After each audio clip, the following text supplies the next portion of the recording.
मुळात अभ्यास कसा करावा हेही सावरकरांकडून शिकावं.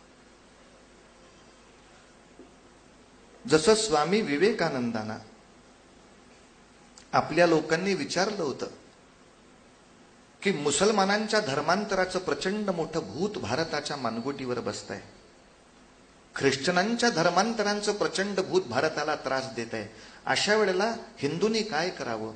तेव्हा विवेकानंद पण म्हटले, याला उत्तर द्यायचं असेल तर आपल्या धर्माबद्दल मुसलमान आणि ख्रिश्चन जसे सद्गुणी असतात तेवढे तुम्ही सद्गुणी व्हा, तुमच्या सगळ्या समस्या मिटणार आहेत. पण दुर्दैवाने त्यांना त्यांच्या धर्माबद्दल जी निष्ठा आहे त्या प्रमाणात निष्ठा आज हिंदू दाखवत नाहीत. हेच त्यांच्या समस्यांचं मूळ आहे.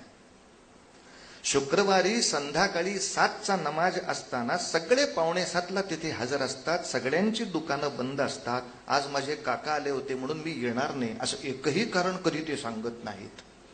टीव्हीवरची मालिका आज खूपच छान आहे म्हणून त्यांची धार्मिक प्रार्थना कधीही थांबत नाही. त्यांचा इमाम किंवा मुल्ला मौलवी आल्यानंतर सगळ्या तऱ्हेचे मोह बाजूला करून वाटेल त्या गर्दीच्या त्रासाची सुद्धा सुखाची वाट करून ते तिथे जाऊन बसतात, आपलं संख्याबळ दाखवतात. यातलं काय हिंदू करतात. रामनवमीच्या दुपारच्या राम जन्माच्या कीर्तनाच्या वेळेला मालिका लागली की देवळात कोणी नाही, सगळे त्र्यंबक विठ्ठलासमोर बसलेले. टीव्ही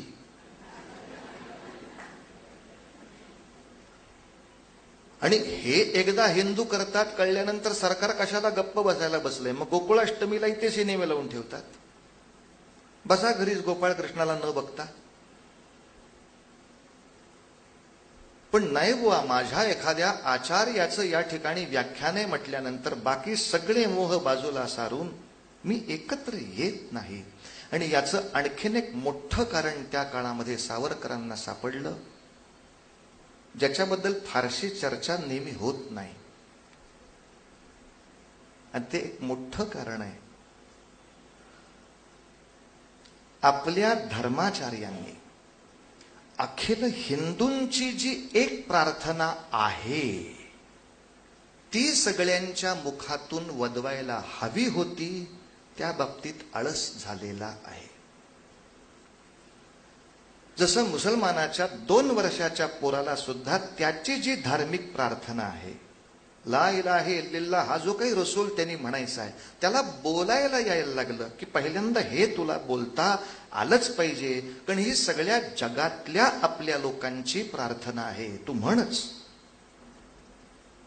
तू मेडिकलला असलास तर हे नाही म्हटलास तर चालेल असं कधीच मुसलमान नाही म्हणत. आयटीला मुलगा असल्यामुळे हे करायला त्याला वेळ नाही असं आयटीत बसून म्हणायचं. ख्रिश्चनांची बायबलची जी प्रार्थना आहे, 3ऱ्या वर्षी पोराला बोलायला यायला लागलं, उघड पुस्तक. मी प्रादेशिक प्रार्थना नाही म्हणत आहे, सगळ्या जगातल्या मुसलमानांची एक प्रार्थना आहे, सगळ्या जगातल्या ख्रिश्चनांना एक प्रार्थना आहे, तसं सगळ्या जगातल्या हिंदूंची पण एक प्रार्थना आहे. पण दुर्दैवाने ही आपली राष्ट्रीय प्रार्थना आहे आणि ही शुद्ध एकाच पद्धतीनं प्रत्येक हिंदू मात्राला म्हणता आलीच पाहिजे. यासाठी घराघरामध्ये जाऊन जे कॉम्पेनिंग करायला लागतं त्याच्यामध्ये कुठेतरी आमचे प्रचारक कमी पडले. जसं संतांच्या काळामध्ये त्यांनी ते एक ध्येय देऊन ठेवलं होतं, गोरा कुंभार तुम्ही कुठं राहता, मी तेरढोकीला राहतो. हो, तेरढोकीची लोकसंख्या किती, 8,000. या 8,000 घरामध्ये नित्य हरिपाठ चालतो का नाही ही जबाबदारी तुम्ही घ्यायची आहे. जाऊन बघायचं प्रत्येक घरात, म्हणतोस का रे बाळा हरिपाठ. तुलसीदास तुम्ही कुठे आहात, मी वाराणसी पाशी आहे. ठीक आहे, वाराणसीची लोकसंख्या काय, अमुक अमुक इतक्या इतक्या ठिकाणी. एवढ्या घरामध्ये किमान हनुमान चालीसा चालू आहे का नाही, कोणी बघायचं. घराघरामध्ये जाऊन मी बघीन, माणसाला भेटून विचारीन, म्हणतोस का रे. आणि नशील म्हणत तर का नाही म्हणत, ही आपली सगळ्यांसाठी प्रार्थना आहे. म्हण, त्याच्या पुढे तो नाही म्हटला तर दोष त्याचा, पण सांगेपर्यंत तरी काम माझं होतं. म्हणून आपल्याकडे प्रत्येक पूजेनंतर जी मंत्रपुष्पांजली म्हटली जाते ही हिंदूंची राष्ट्रीय प्रार्थना आहे.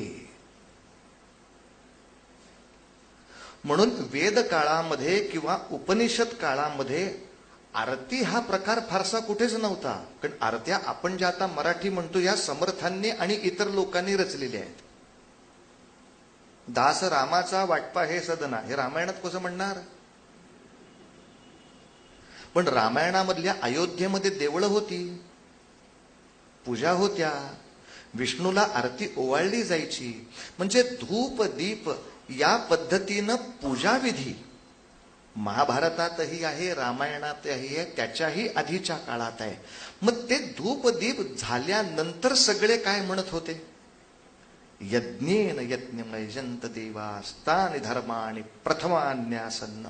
आणि त्याच्यामध्ये प्रत्येक हिंदू मात्र प्रतिज्ञा घेत होता, पृथिव्यै समुद्रपर्यंताया एक राळीती.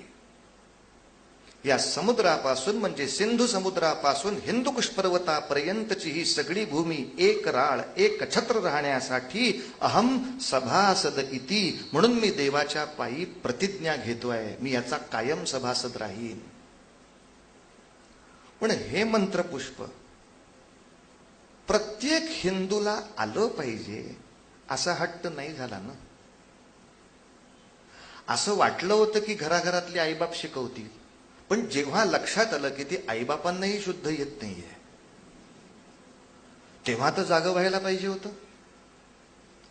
आता आईबाप बाजूला राहिले, जे पौरोहित्य करतात त्यातल्या अनेकांना ते शुद्ध येत नाहीये, त्यांची विरामस्थानं बदलतायत. आता तर जागं व्हायला पाहिजे.